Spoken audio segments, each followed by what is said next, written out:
राधे राधे आप सभी को। सुबह नहाकर मैं गई मंदिर और आज शनिवार है और नवग्रहों की पूजा करने के बाद अपने मंदिर की मैंने पूजा की और घर आके सबके लिए नाश्ता बना दिया था। और आज है पूर्णिमा, मेरा पूर्णिमा का व्रत है। और कल हमारे यहाँ पे आंधी आई थी और आंधी के साथ बौछारें भी आई थी, तो उसमें रेत मिट्टी चिपचिपाहट सारे घर में इस तरीके से हो गया था और मुझे पर करनी पड़ी अपने घर की सारी साफ़ सफाई पूरी। मैंने कल साफ़ सफाई कर दी थी कि पूर्णिमा वाले दिन मैं नहीं करूँगी। देखा तो सारे में छींट वीट बारिश की जो बौछारें आई थी उनसे सभी दरवाज़ों पे इतनी बुरी हालत हो रही थी छींट से, बस बहुत ही ज़्यादा, क्यों मिट्टी के साथ वो चिपकी हुई थी सारे शीशे वगैरह में, गेट पे सारे घर की अच्छे से मैंने साफ़ सफाई कर दी थी। खिड़कियों पे भी इतनी ज़्यादा धूल आ गई थी कि इस मौसम में तो आंधी वगैरह आती इतनी ज़्यादा है, काम बढ़ जाता है। मतलब जितनी साफ सफाई करते हैं ना उतनी ही धूल मिट्टी आंधी तूफान झंकड़। अब तो वैसे भी एक दो दिन से थोड़ी सी गर्मी तो कम है, पर वो ये आंधी आ रही है ना तो मिट्टी मिट्टी सारे में हो गई थी। सारी खिड़कियां सभी कमरों में लगी हुई हैं, तो सबकी खिड़कियां खोल खोल के सबकी अच्छे से साफ सफाई की।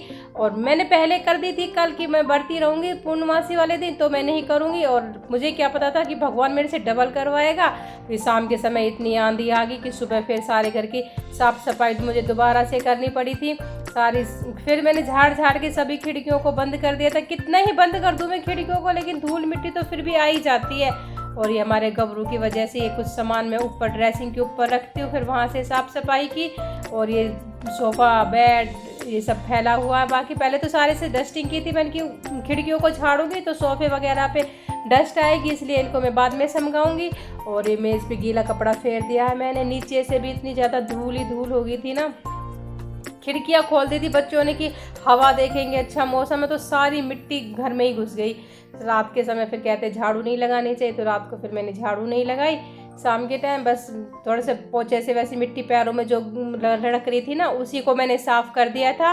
और ये सारे कपड़े जो धुलने वाले कपड़े थे सोफ़े से हटा दिए। मैं कह रही ना मैंने कल सफाई कर दी थी, तो मैंने मेज़ का भी कपड़ा धो दिया था और जो मैं ड्रेसिंग पे बिछाती हूँ वो भी धो दिया था। सभी कपड़े मैंने धो दिए थे और कल एक दो चादर भी धो दी थी।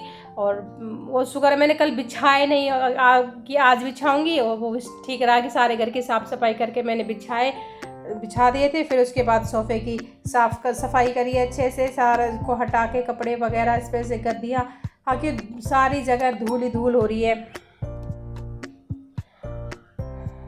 पूरे घर की साफ़ सफाई करने में आज तो मुझे 1-2 घंटे लगभग लग गए थे कि बस मैं पूजा भी आज सत्यनारायण भगवान की जो मुझे सुबह करनी थी वो मैं नहीं कर पाई। वो पूजा मैंने शाम के समय की थी, सत्यनारायण की कथा जो मुझे करनी थी। और ये मैंने सारी गद्दियाँ लगा दी हैं यहाँ पे।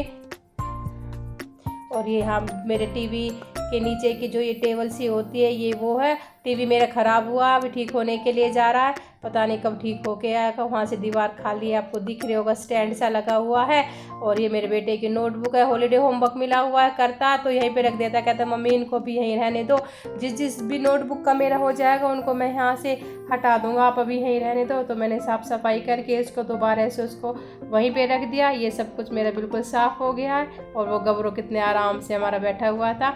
और सारे घर की डस्टिंग करने के बाद फिर मैंने लगाई सारे घर में झाड़ू लगा दिया। और गबरू ने मेरी सारी झाड़ू मुंह में ले लेकर तोड़ दिए, इतना बचा बचा के, मतलब मैं करती हूँ ना उससे तो वो तोड़ ही देता, मुंह में लेगा, उसको खेल समझता है। और झाड़ू लगाने के बाद फिर मैंने लगा दी थी अपने कपड़े धोने के लिए मशीन। इधर मैं कपड़े झाड़ू लगाते ही मैं मशीन पहले लगा देती हूँ कि बीच बीच में कपड़े धोती रहती हूँ। सबके एक एक जोड़ी कपड़े तो होते ही हैं। कभी किसी बेड की चादर भी डाल देती हूँ, कभी किसी बेड की, कभी किसी मेज़ का कवर डाल दिया, फ्रिज का कवर डाल दिया। मतलब डेली कुछ ना कुछ ऐसा एक्स्ट्रा कपड़ा लगा ही रहता है। और कुछ भी नहीं होता तो तौलियों का नंबर ले लेती हूँ। और फिर कपड़े निकालने के बाद फिर पोछा लगाना शुरू कर दिया था सारे घर में, पोछा भी लगाया। और मैं कह रही ना आज मुझे बहुत टाइम लग गया था घर में, सब ये आ गया ये ऐसे पोछा लगाने देता है। और सारा काम निपटाने के बाद दोपहर में थोड़ी सी देर फिर मैं लेट गई थी। और फिर शाम को मैंने की अपने सत्यनारायण भगवान के पूजन के लिए तैयारी। ये प्रसाद के लिए ये आटा मैंने भून के रख दिया था। जब ये ठंडा हो गया तो मैंने इसको छान लिया और जितना आटा लिया था उतनी ही इसमें मैंने बूरा मिलाई और 2 चम्मच इसमें मैंने ये घी डाल दिया था।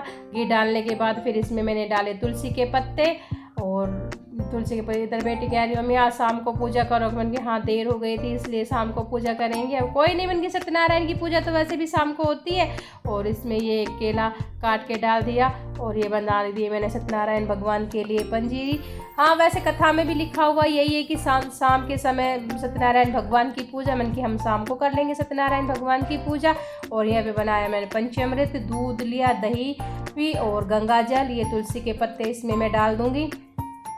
सारी चीज़ों को मिक्स कर दूंगी। और शहद डालना था, शहद मेरे पास नहीं है तो शहद के नाम से मैंने इसमें चीनी डाल दी है।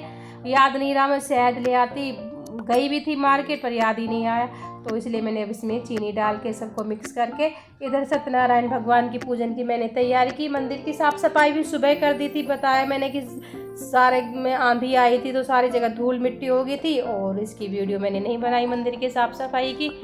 और सारी पूजा वगैरह सब भगवानों को तिलक लगाया और सारी ये अपनी पूजा की तैयारी कर दी है मैंने। इधर यहाँ से मैं पढ़ूंगी अपने। फिर इसकी दादी और बच्चे बैठे हुए थे, सबको तिलक लगाया। उसके बाद फिर मैंने भी तिलक लगाया और ये यहाँ पे जोत लगा दी है मैंने भगवान के लिए।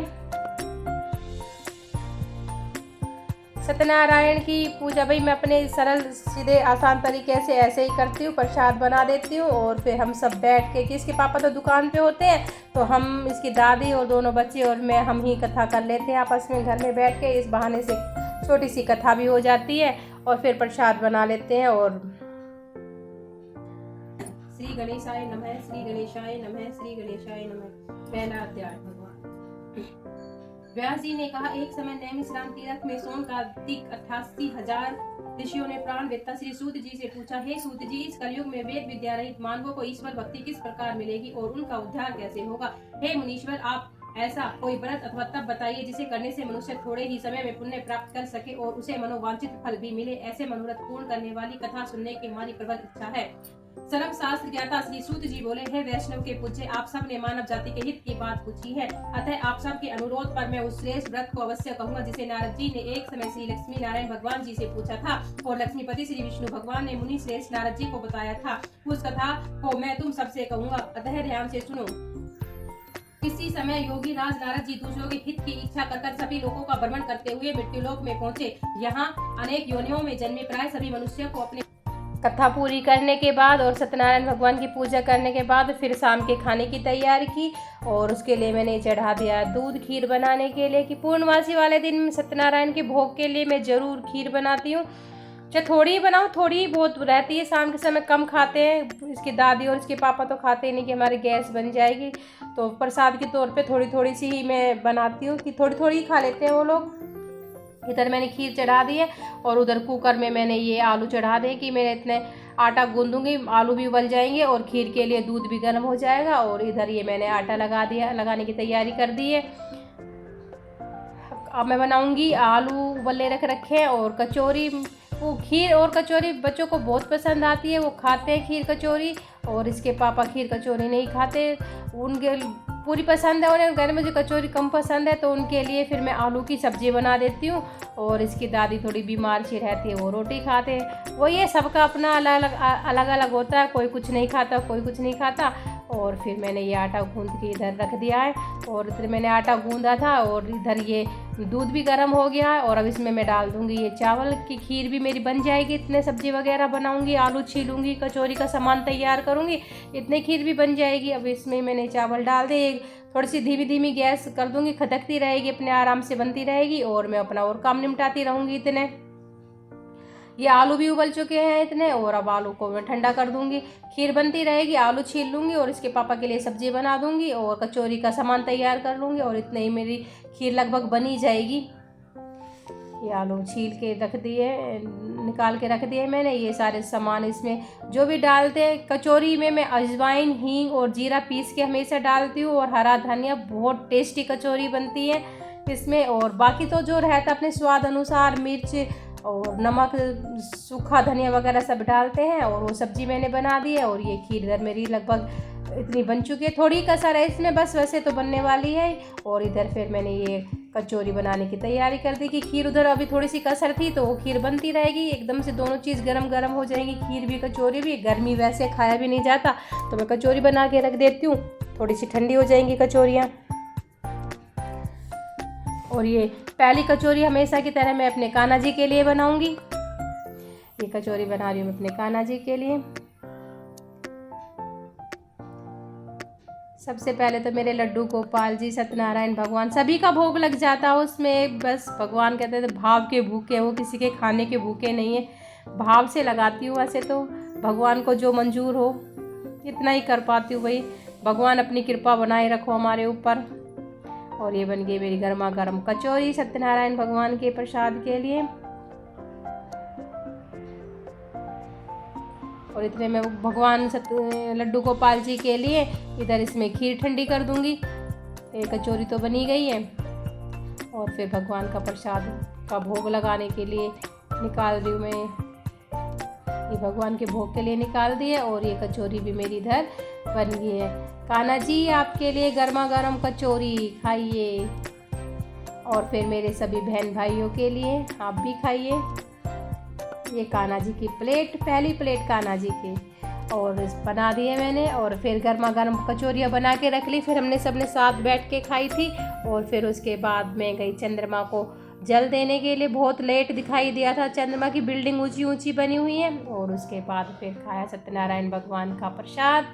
ये मेरा आज का ब्लॉग। अब मिलती हूँ आपसे अगले ब्लॉग में। राधे राधे।